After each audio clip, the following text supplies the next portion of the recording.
पति के साथ भोजन करती हुई स्त्री को लेकर शास्त्रों में कठोर शब्द कहे गए हैं। दुष्ट स्त्री, तुझे इसका बड़ा दंड मिलेगा।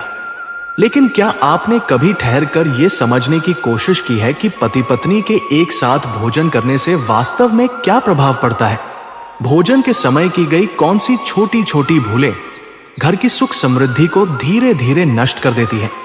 और कौन सा भोजन, कौन सी विधि ऐसी है जो घर में बरकत, शांति और लक्ष्मी का वास बनाए रखती है?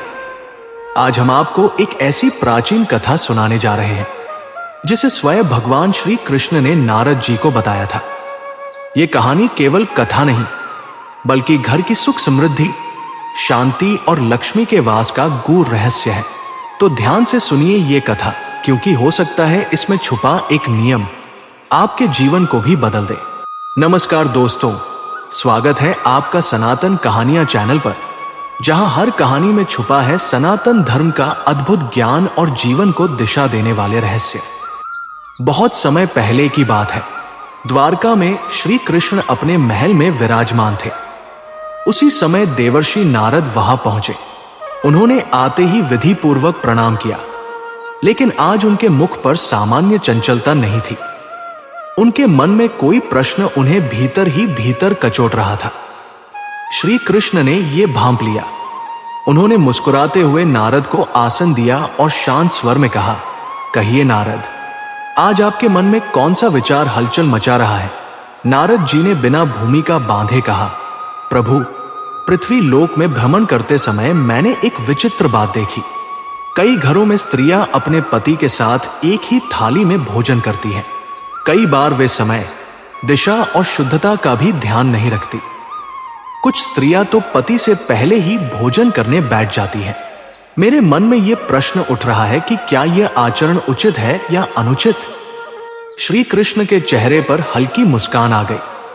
वे बोले, नारद, भोजन की मर्यादा अत्यंत सूक्ष्म विषय है।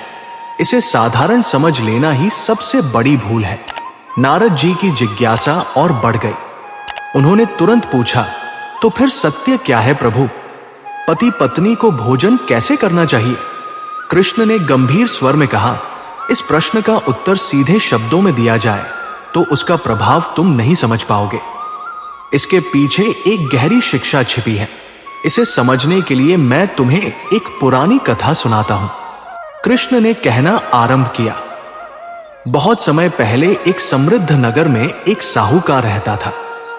वह केवल धनवान होने के कारण नहीं, बल्कि अपने सौम्य स्वभाव, संयमित वाणी और धर्मपरायण जीवन के कारण पूरे नगर में सम्मानित था। वह कभी क्रोध नहीं करता, हर निर्णय सोच समझ कर लेता और व्यापार में उसकी बुद्धि इतनी निर्मल थी कि लोग उसकी सलाह को अंतिम सत्य मानते थे। उसकी पत्नी भी उसके समान ही सरल, विनम्र और धर्मनिष्ठ थी। वह प्रतिदिन ब्रह्मा मुहूर्त में जागती, घर के वातावरण को शांति से भर देती, स्नान के बाद भगवान का स्मरण करती और पूजा पाठ पूर्ण किए बिना किसी अन्य कार्य को हाथ नहीं लगाती। नगर की स्त्रियां उसे आदर्श मानती थी। उसके आचरण को देखकर वे अपने अपने घरों में भी नियम और व्यवस्था लाने का प्रयास करती। उस साहूकार के घर में कभी धन की कमी नहीं हुई, न कभी गृह कलह हुई, न अशांति। चाहे बाहर की परिस्थितियां कितनी ही विपरीत क्यों न हो, उनके घर का वातावरण हमेशा संतुलित और शांत बना रहता था। ऐसा कहा जाता था कि साहूकार और उसकी पत्नी दोनों भगवान विष्णु के अनन्य भक्त थे और उनकी भक्ति ही उनके परिवार की स्थिरता का आधार थी। लोग कहा करते थे कि जिस घर में सुबह से शाम तक नियम, शुद्धता और मर्यादा का पालन होता है, वहां लक्ष्मी स्वयं वास करने आती है। यही कारण था कि उस घर में सुख, समृद्धि और खुशहाली सदा बनी रहती थी। लेकिन इस सारे सौभाग्य के बीच एक कमी थी, संतान का अभाव। साहूकार और उसकी पत्नी दोनों ही मन में पुत्र की इच्छा रखते थे, पर वर्षों बीत जाने के बाद भी यह सुख उन्हें प्राप्त नहीं हुआ। समय गुजरता गया। लोग आपस में चर्चा करते कि इतना पुण्य करने वाला दंपत्ति यदि संतान से वंचित है तो अवश्य ही इसके पीछे कोई गहरा कर्म रहस्य छिपा है। पर साहूकार और उसकी पत्नी ने कभी किसी से शिकायत नहीं की, न ईश्वर से प्रश्न किया। वे अपने कर्तव्यों में लगे रहे और मन में ये विश्वास बनाए रखा कि जब समय आएगा भगवान स्वयं कृपा करेंगे। पत्नी प्रतिदिन तुलसी को जल अर्पित करती, भूखों को भोजन कराती, घर आए अतिथि का आदर सत्कार करती और किसी भी कार्य को शुद्धता के बिना हाथ नहीं लगाती। साहूकार भी हर निर्णय से पहले धर्म को सामने रखता, चाहे वो व्यापार का हो या किसी निर्धन की सहायता का। इस प्रकार दोनों अपने जीवन को ईश्वर को समर्पित मानकर आगे बढ़ते रहे। धीरे धीरे पूरे नगर में उनके नाम की प्रतिष्ठा और बढ़ती चली गई, क्योंकि लोग उनके घर को आदर्श गृहस्थ जीवन का सजीव उदाहरण मानने लगे थे। एक दिन साहूकार की पत्नी ने मन ही मन एक दृढ़ संकल्प लिया। उसे लगा कि शायद भगवान अभी भी उसकी परीक्षा ले रहे हैं, इसलिए वो पहले से भी अधिक नियम, संयम और शुद्धता के साथ जीवन जिएगी। उसका ये विश्वास व्यर्थ नहीं गया। अंततः भगवान विष्णु उसकी तपस्या, धैर्य और धर्म पालन से प्रसन्न हुए और उसे संतान का आशीर्वाद देने का निश्चय किया। एक अत्यंत शुभ दिन उसके घर पुत्र का जन्म हुआ। जिस घर में वर्षों से एक मौन सा खालीपन पसरा रहता था, वो अचानक किलकारियों और उल्लास से भर उठा। पूरा नगर इस शुभ समाचार से आनंदित हो गया। साहूकार की पत्नी ने अपने पुत्र को गोद में लेकर आंसू बहाए, लेकिन वे आंसू पीड़ा के नहीं थे, बल्कि उस पूर्णता के थे जिसका उसने वर्षों तक संयम और विश्वास के साथ इंतजार किया था। साहूकार ने भी इसे ईश्वर की विशेष कृपा माना और उसी दिन मन में प्रण किया कि वो अपने पुत्र को ऐसा संस्कारी, विवेकी और धर्मनिष्ठ बनाएगा कि आगे चलकर वह समाज के लिए एक उदाहरण बने। समय बीतता गया। बालक धीरे धीरे बड़ा होने लगा। उसकी बुद्धि तीव्र थी और उसके स्वभाव में माता पिता दोनों के गुण स्पष्ट झलकते थे। पिता की स्थिरता और माता की कोमलता। जब वह 7 वर्ष का हुआ तो साहूकार ने यह निश्चय किया कि अब उसे उचित शिक्षा के लिए आश्रम भेजा जाना चाहिए, ताकि वह केवल विद्या ही नहीं बल्कि शास्त्र, नीति, विनम्रता और जीवन जीने की सही विधि भी सीख सके। इसी विचार के साथ साहूकार ने अपने पुत्र को एक प्रतिष्ठित आश्रम में गुरु के चरणों में सौंप दिया। वहां रहकर बालक ने वर्षों तक अनुशासन में रहकर शिक्षा ग्रहण की। समय के साथ वह बालक एक तेजस्वी युवक बनकर अपने घर लौटा। उसके चेहरे पर आत्मविश्वास का तेज था, वाणी में स्थिरता थी और विचारों में स्पष्टता। पुत्र को देखकर साहूकार का हृदय गर्व से भर उठा और उसकी माता ने उसे गले लगाकर अपने वर्षों के संयम और तपस्या का फल महसूस किया। पुत्र के लौटने के कुछ ही समय बाद साहूकार ने उसके विवाह का विचार किया। उन्होंने एक सुशील, संस्कारी और अच्छे कुल की कन्या का चयन किया। शीघ्र ही पूरे नगर में विवाह की चर्चा फैल गई और विवाह बड़े ही धूमधाम और विधि विधान से संपन्न हुआ। बहू जब घर आई तो परिवार ने उसे पूरे सम्मान के साथ स्वीकार किया। धीरे धीरे उसे गृहस्थ जीवन की जिम्मेदारियां सौंपी गई। आरंभिक दिनों में घर का वातावरण हल्का और सुखद बना रहा। सास उसे प्रेम पूर्वक हर बात सिखाने लगी और बहू भी हर बात पर सहमति जताती दिखाई देती। लेकिन जैसे जैसे विवाह के शुरुआती दिन बीतने लगे, बहू का असली स्वभाव सामने आने लगा। वो घर में वर्षों से चले आ रहे नियमों और मर्यादाओं को गंभीरता से नहीं लेती थी। उसका सुबह उठने का समय अनियमित होने लगा, जबकि इस घर में ब्रह्मा मुहूर्त का विशेष महत्व था। सास उसे समझाती कि यह समय देवताओं का माना जाता है और इस समय जागने से मन, शरीर और घर तीनों में शांति बनी रहती है। लेकिन बहू इन बातों को आधुनिक सोच के विरुद्ध बेवजह की पाबंदियां मानती थी। उसका मानना था कि जब मन करे तब उठना ही सही है। धीरे धीरे उसकी आदतें बदलने लगी और उनके साथ ही घर की वर्षों से बनी दिनचर्या भी डगमगाने लगी। समस्या तब और बढ़ी जब भोजन की शुद्धता को लेकर लापरवाही शुरू हुई। कई बार वह बिना हाथ मुंह धोए सीधे अपने कमरे से रसोई में चली जाती, कभी किसी भी दिशा में बैठकर भोजन करने लगती। सास ने कई बार उसे प्रेम से समझाया कि भोजन पूर्व या उत्तर दिशा की ओर मुख करके करना चाहिए, क्योंकि इससे मन और शरीर दोनों संतुलित रहते हैं। उन्होंने ये भी बताया कि भोजन से पहले अन्नपूर्णा माता का स्मरण करना और भूखे जीवों के लिए प्रार्थना करना घर की समृद्धि बढ़ाता है। लेकिन बहू इन बातों को सुनकर अनसुना कर देती। कुछ समय बाद उसकी एक और आदत सामने आई, जिसने सास को गहरी चिंता में डाल दिया। वह कई बार अपने पति के साथ एक ही थाली में बैठकर भोजन करने लगी। कभी कभी तो पति से पहले ही खाना शुरू कर देती। सास ने उसे शांत स्वर में समझाया कि एक ही थाली में भोजन करना शास्त्रीय दृष्टि से उचित नहीं माना जाता और इससे गृहस्थ जीवन का संतुलन बिगड़ता है। पति से पहले भोजन करना भी अशुभ माना गया है, क्योंकि इससे घर की लक्ष्मी शक्तियां कमजोर होने लगती हैं। पर बहू हर बार इन बातों को पुराने जमाने की सोच कहकर टाल देती। समय बीतता गया और उसकी लापरवाहियां बढ़ती चली गई, जबकि परिवार भीतर ही भीतर चिंता में घिरता चला गया। साहूकार का पुत्र भी कई बार उसे समझाने की कोशिश करता कि मां जो कह रही है उसके पीछे कोई कारण अवश्य होगा, लेकिन बहू उसे भी सास की पुरानी आदतें बताकर अनदेखा कर देती। धीरे धीरे पुत्र स्वयं असमंजस में पड़ गया। एक ओर मां की चिंता और दूसरी ओर पत्नी की नाराजगी। धीरे धीरे घर की शांति डगमगाने लगी। जिस घर में कभी सुबह तुलसी चौरे से घंटी की मधुर ध्वनि गूंजती थी, वहां अब बहू की उदासीनता ने एक अजीब सी चुप्पी भर दी। घर में मौजूद सकारात्मक ऊर्जा धीरे धीरे क्षीण होने लगी। कुछ ही समय बाद इसका प्रभाव व्यापार पर भी दिखने लगा। साहूकार का काम, जो पहले बिना किसी रुकावट के चलता था, अब अकारण अड़चनों से भरने लगा। लाभ के स्थान पर घाटा होने लगा। साहूकार समझ नहीं पा रहा था कि ऐसा क्या हो गया है कि भाग्य का रुख अचानक बदल गया। वह तनावग्रस्त रहने लगा और उसकी ये चिंता उसका पुत्र भी महसूस करने लगा। पर परिवार यह स्वीकार नहीं कर पा रहा था कि घर की ऊर्जा ही कमजोर हो चुकी है। धीरे धीरे घर में कलह बढ़ने लगी। बहू का स्वभाव चिड़चिड़ा होता चला गया।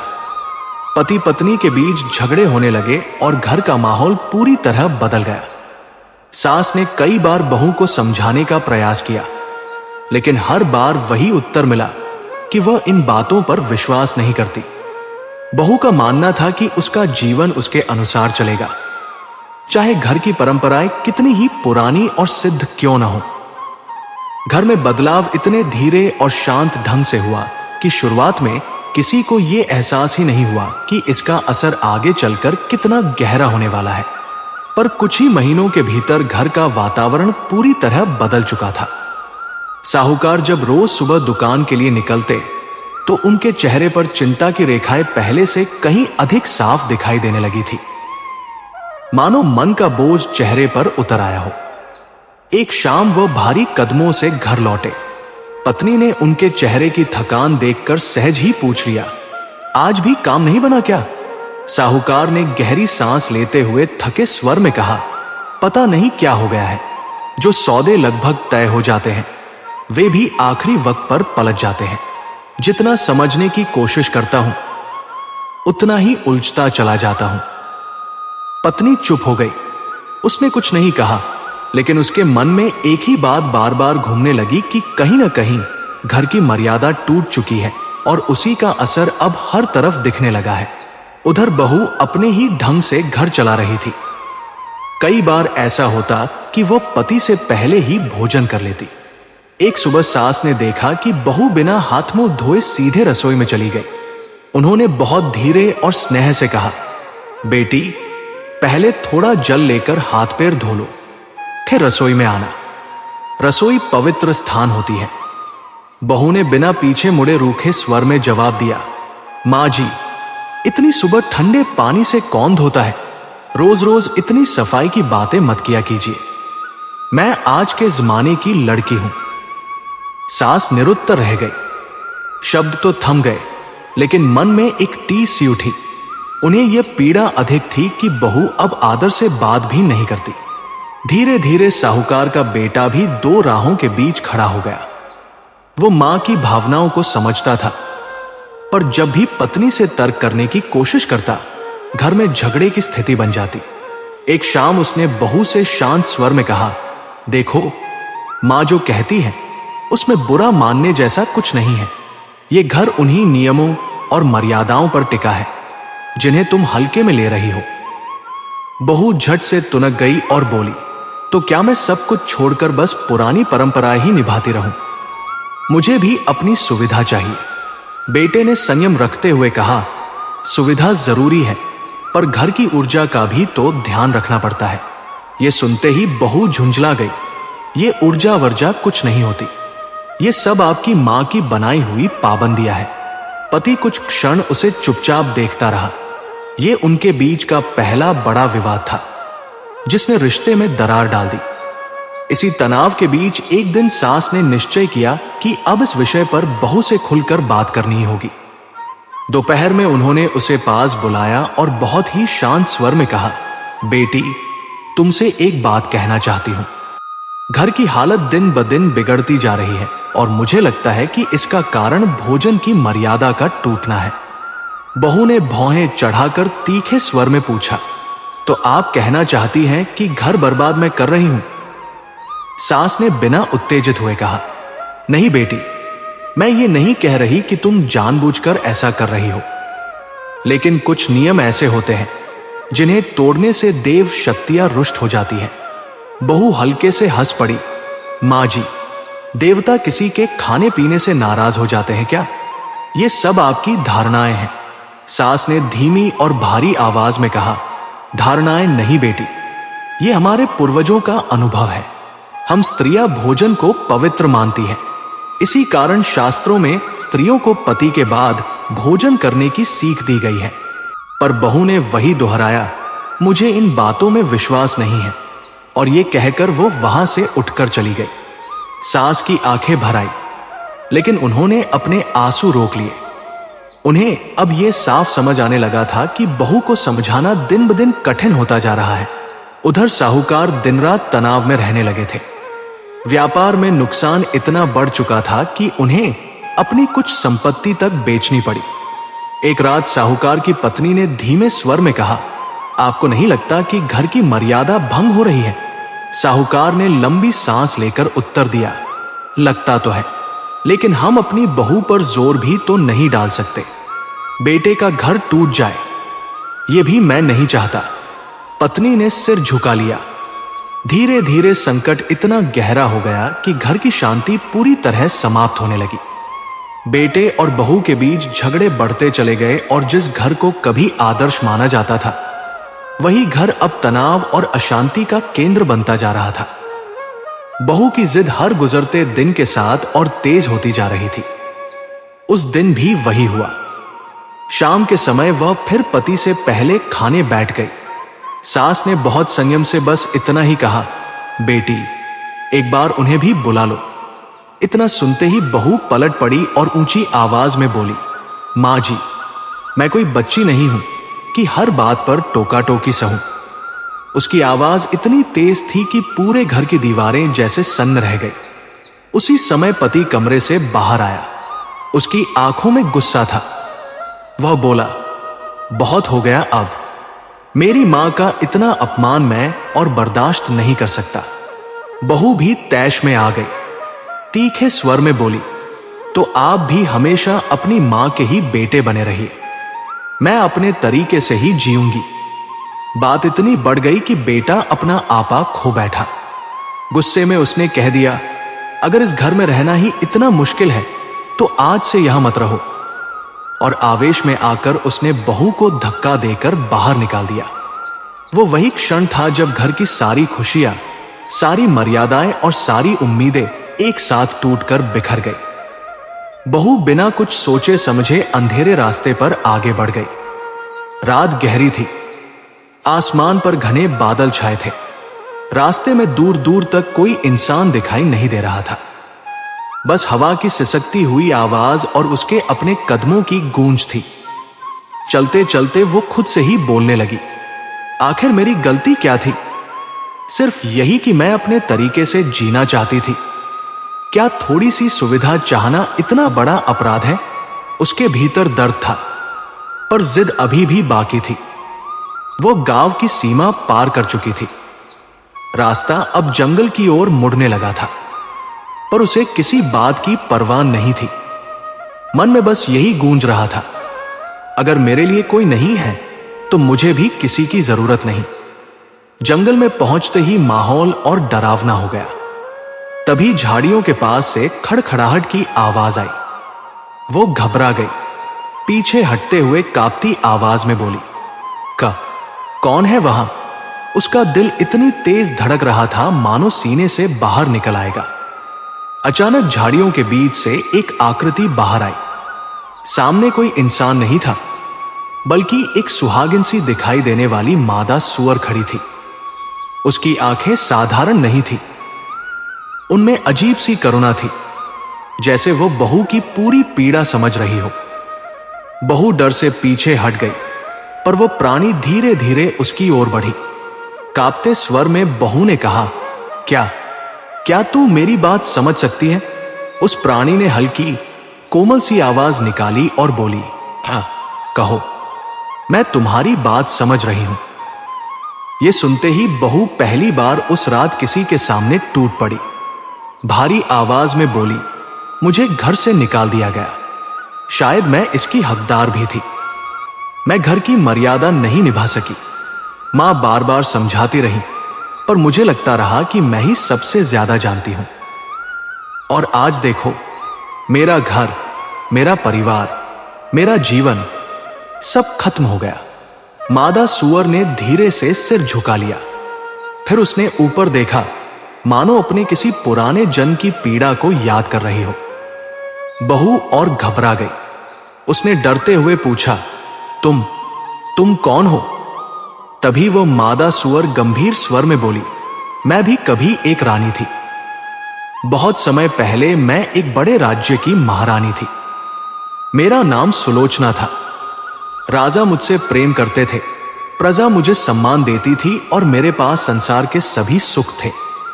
लेकिन मेरे भीतर एक बहुत बड़ी कमी थी। मैं अपनी जिद की दास थी।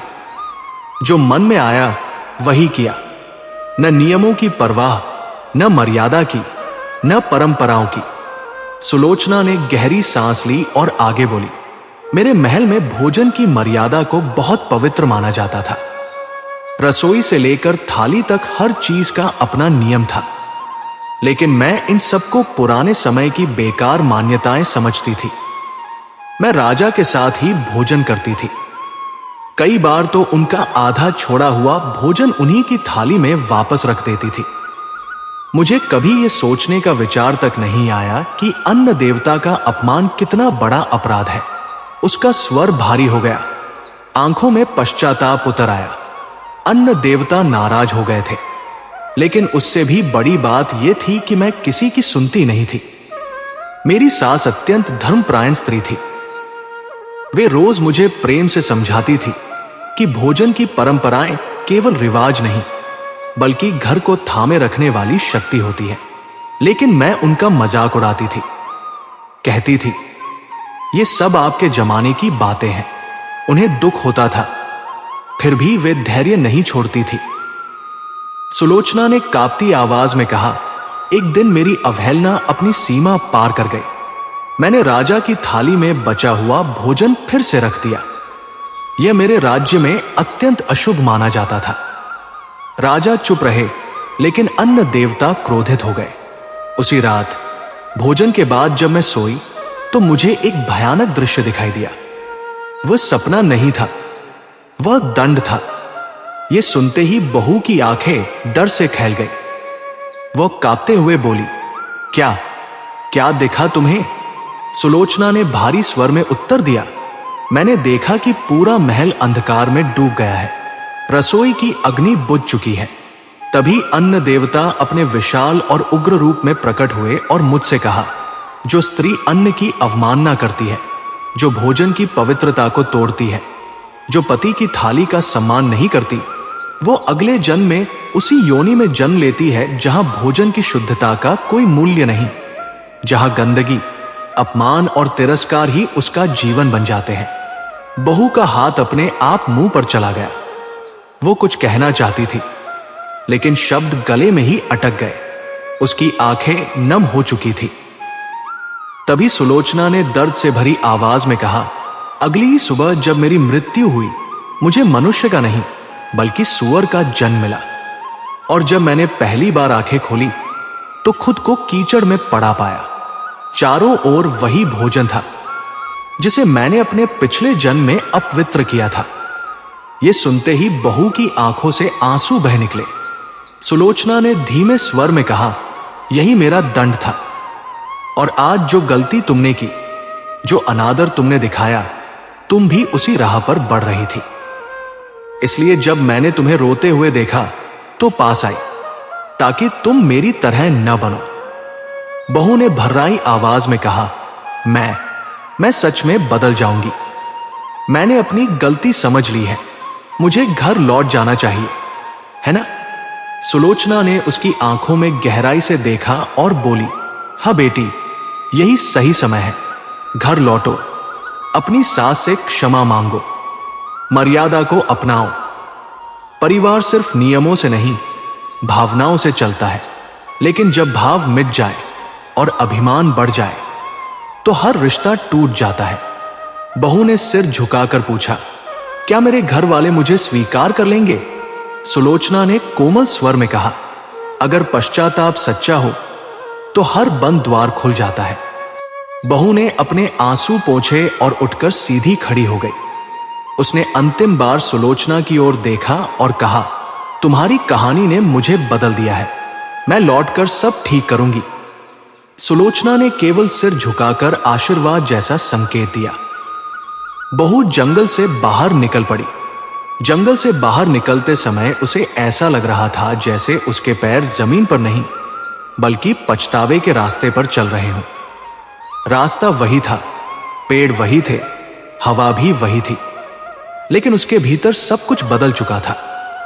रात लगभग बीत चुकी थी। दूर से उसके घर का आंगन दिखाई देने लगा। घर की मशालें धीमी लौ में जल रही थी, मानो पूरा घर थक कर इंतजार कर रहा हो। बहू दरवाजे के सामने खड़ी हुई, गहरी सांस ली और कांपते हाथों से किवाड़ पर दस्तक दी। कुछ क्षण बाद अंदर से साहूकारनी की आवाज आई, कौन है? बहू का गला सूख गया। वो मुश्किल से बोली, मैं बहू। साहूकारनी बाहर आई। उनके चेहरे पर थकान, दुख और हल्की सी निराशा साफ दिखाई दे रही थी। उन्होंने बहू को सिर से पांव तक देखा और कहा, तुम यहां कैसे? घर से तो चली गई थी।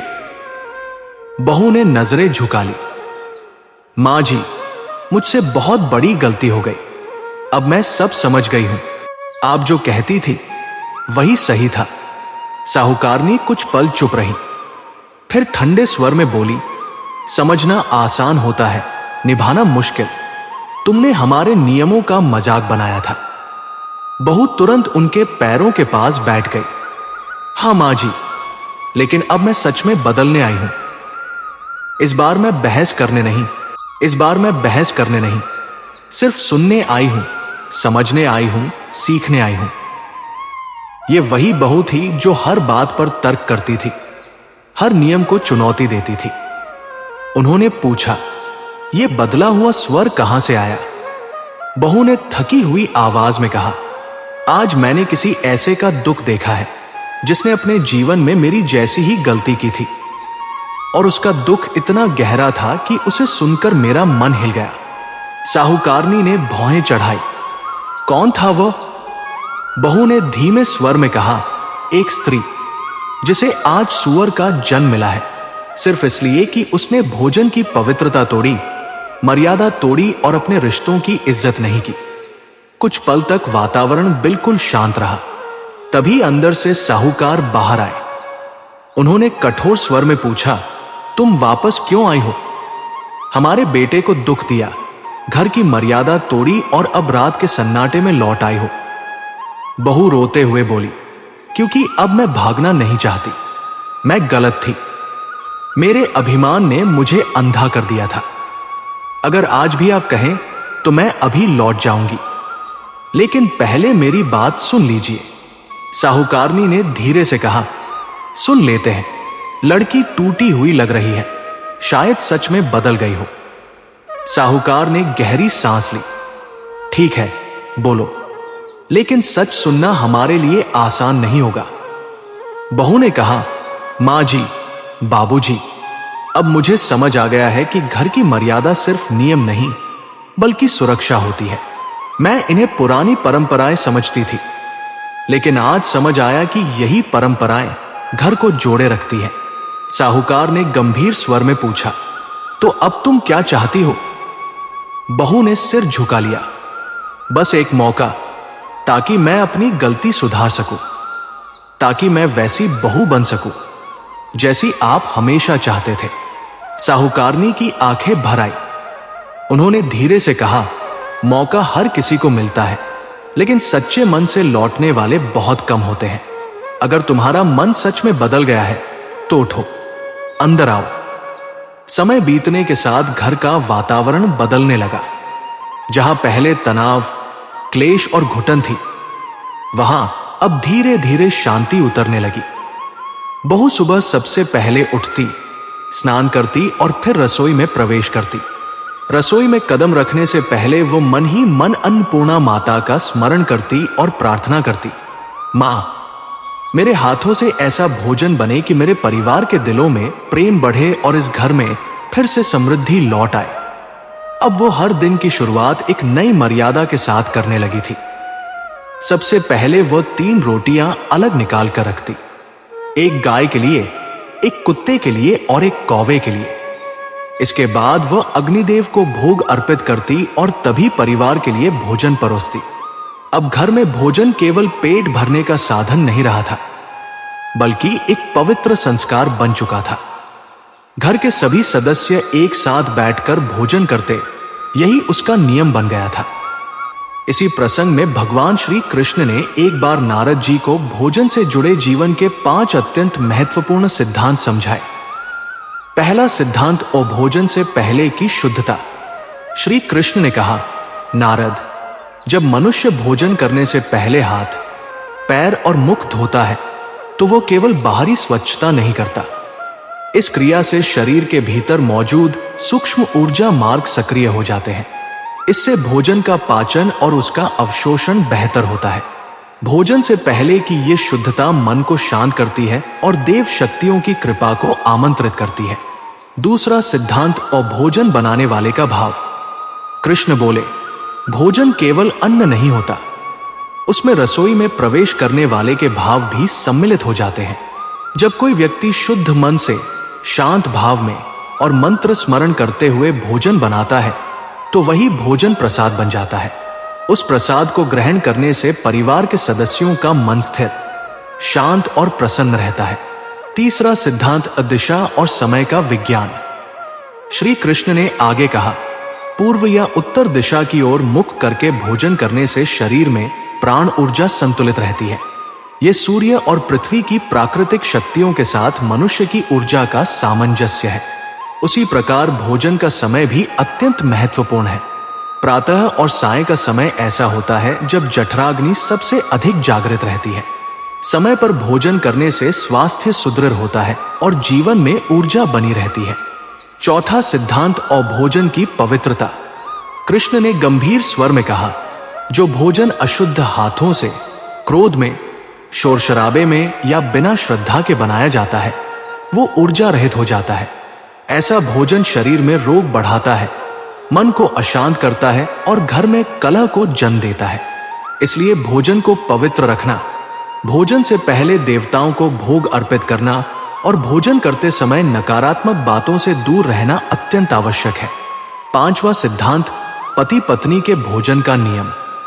श्री कृष्ण शांत भाव से बोले, नारद, पति पत्नी का संबंध केवल शरीर का नहीं बल्कि ऊर्जा का भी मिलन होता है। यदि दोनों एक ही थाली में भोजन करते हैं तो उनकी ऊर्जाएं आपस में उलझ जाती हैं और संतुलन बिगड़ता है। इसलिए शास्त्रों में कहा गया है कि पत्नी को पति के भोजन के बाद भोजन करना चाहिए।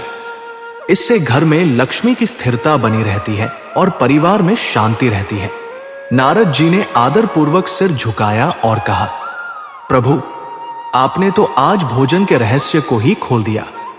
अब समझ आया कि क्यों कहा गया है कि भोजन ही देवता है और भोजन ही शरीर का जीवन है। भगवान श्री कृष्ण ने आशीर्वाद देते हुए कहा, नारद, ये नियम अंधविश्वास नहीं है, ये सनातन जीवन विज्ञान है। जो घर इन सिद्धांतों का पालन करता है वहां सौभाग्य अपने आप लौट आता है। तो दोस्तों, आपने देखा कि कैसे एक बहू ने भोजन से जुड़े छोटे छोटे नियम अपनाकर अपने घर में फिर से सुख और समृद्धि लौटा दी। ये केवल एक कहानी नहीं है, बल्कि शास्त्रों में बताई गई वो बुद्धि है जो हर घर के लिए कल्याण का द्वार खोलती है। भगवान श्री कृष्ण द्वारा नारद जी को बताए गए ये 5 सिद्धांत हर परिवार को अपनाने चाहिए। अगर इस आध्यात्मिक ज्ञान ने आपको कुछ सोचने पर मजबूर किया हो तो वीडियो को लाइक जरूर करें। इस दिव्य संदेश को अपने दोस्तों और परिवारजनों के साथ शेयर करें ताकि उनके घर में भी सुख और शांति का प्रकाश फैले।